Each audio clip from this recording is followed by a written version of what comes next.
Més notícies. 39.400 treballadors han fet possible la ciutat de les arts i les ciències. Avui en el president Camps i una setmana perquè s'inicia l'Open 500, hem entrat a l'Àgora. És l'edifici que completa este complex que ja han visitat vora 40 milions de persones. A només una setmana perquè s'inicia l'Open 500 hem entrat a l'Àgora, un escenari únic per a un torneig únic, ja que de tot Espanya només a València podrem disfrutar dels millors jugadors del món en pista coberta i superfície ràpida.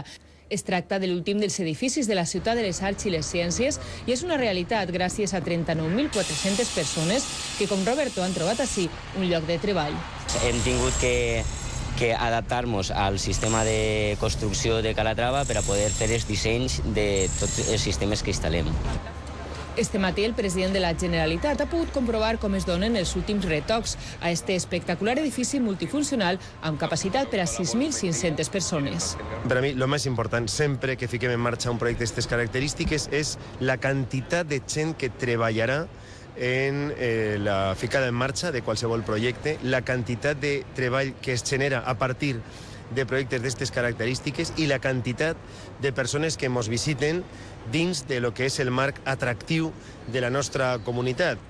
Vora 40 milions de persones han visitat ja la ciutat de les arts i les ciències. Este edifici completa la imatge de la comunitat valenciana més moderna.